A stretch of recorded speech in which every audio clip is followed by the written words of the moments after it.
guys, once again, welcome back sa ating munting channel. Kamusta yung mga Kalingap supporters natin? Kamusta yung mga Solid Mikri supporters natin? So, syempre ngayon guys, ay meron na naman po tayong panibagong reaction video. Krista ay umami na may lihim na pagtingin pala siya dito kay Mikoy. Mamaya ng konti ay ating malalaman kung totoo nga ba yung sinabi natin. Dahil medyo matagal-tagal na rin hindi natin nakita yung Mikres, more than a week na po no, yung last upload sa part 22. I-greet din po natin yung Mikres natin dahil nung nakaraang araw po ay kanilang 10th monthsary. Grabe, almost 1 year na rin po yung Mikris guys. Magsi-celebrate na rin po sila sa kanilang first anniversary. Sobrang bilis lang po ng panahon. And yun na nga, kahit wala pang upload yung Mikris part 23, huwag kayong mag-alala kasi ngayon ay meron po tayong reaction video.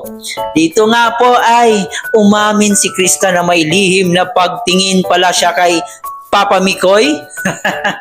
Pero bago tayo magpatuloy, please don't forget to subscribe, paki-like and share ng ating video, and paki-turn on notification bell para laging updated. Atin din pong suportahan ng ating ama ng Kalingap na si Kuya Bal Santos Matubang, ate na vlog in Kalingap Rab. Nandyan din po ang Keyboys, Kalingap Partners, mga charity vloggers sa Pilipinas na tumutulong sa ating mga kababayang mahihirap. Huwag nating kalimutan. At syempre, yung mga kasama nating Kalingap reactors, no? Suportahan din po natin. So ngayon guys, atin munang saksihan. Ito po yung live ni Kalingap Mikoy kung saan ay meron pong live selling yung Mikres sa Velvet Box. Ito, tunghayan muna natin kasi for sure kikiligin kayo dito sa dalawa. Ganyan ang unang pag-ibig. Magkano yung perlas?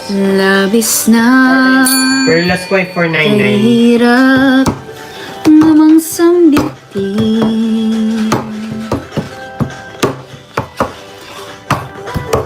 Di masabing sa loobin hanggang sa matangay na ng hangin. Dila'y pilipit pag sa akin ay lumalapit.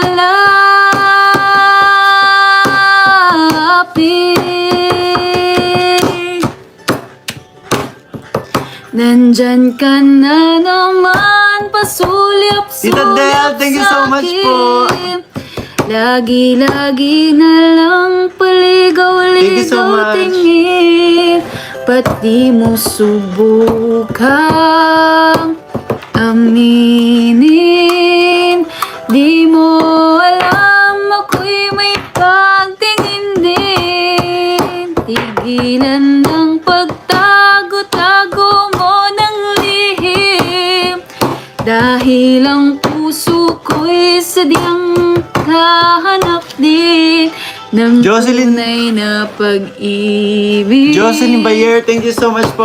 Dala na tangi kong mamahalin.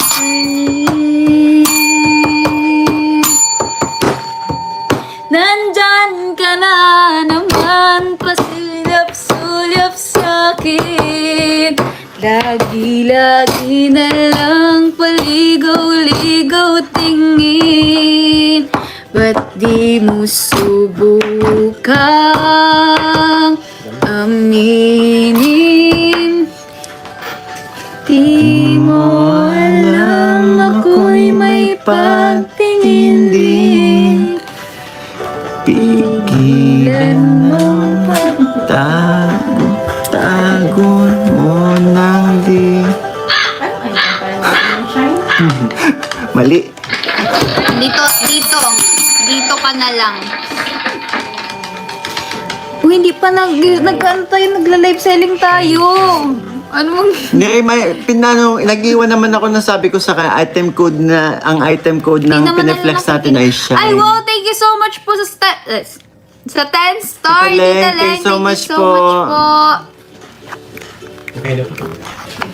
Kaya po, sa Shine po nakapag-mind sa Facebook, si Ma'am Naida Omoy. Thank you po. Ayan pa.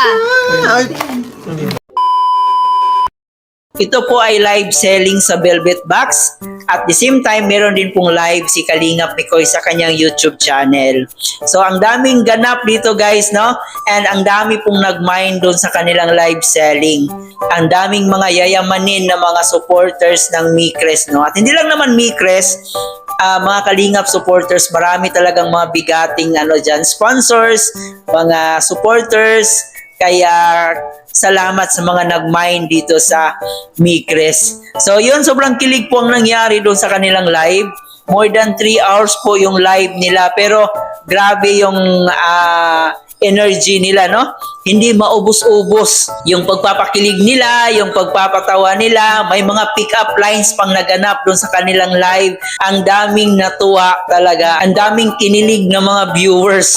So dito nga po ay kinantahan ni Krista si Mikoy. Parang may patama talaga bawat lyrics doon sa kinanta ni Krista. Dito natin napapansin na tila ba ay nahuhulog na si Krista dito kay Kalingap Mikoy. Parang hindi na scripted Parang habang tumatagal, napapansin natin na mas lumalalim yung kanilang pagkakaibigan. Habang tumatagal, mas naging komportable na po sila sa isa't isa.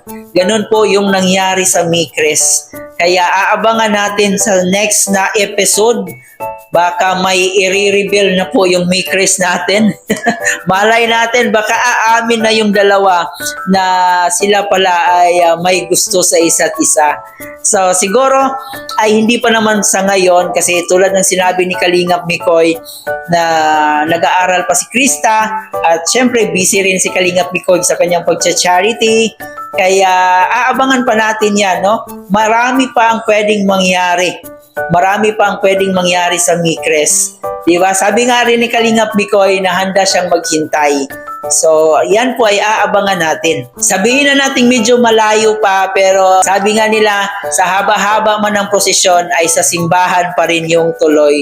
So, sana yan po yung mangyari sa ating Micres. So, sa mga hindi pa po nakapanood nitong live na to guys, ay pwede nyo panoorin sa YouTube channel ni Kalingap Mikoy. Naka-upload po ito, yung buong live. Sobrang haba po talaga.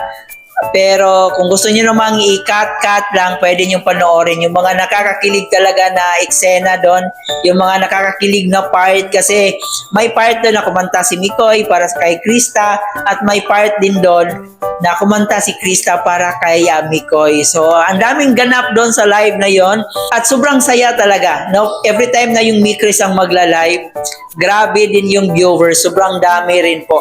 At syempre, marami din pong minors, yung mga supporters ng Micres. No? Yayamanin talaga yung mga ibang Micres supporters. So, sa ngayon guys, wala pa pong update sa part 23. Yan na naman po yung hihintayin natin kung kailan ito. Pero for sure, ay may aabangan naman po tayong pasabog kasi alam po natin na yung Micres talaga ay palaging may pasabog, palaging may mga kakaiba tayong makikita bawat episode. So aabangan po natin yan kung kailan ulit ang part 23. So sa ngayon, i-marathon muna natin yung part 22 para tataas pa yung views. So hanggang dito na lang muna guys ang ating reaction video. I hope nag-enjoy kayo. Huwag kalimutan mag-like and share and pag-comment po dyan sa ating comment section. Maraming salamat guys! Ito po yung host na si Chloe TV. Thank you for watching.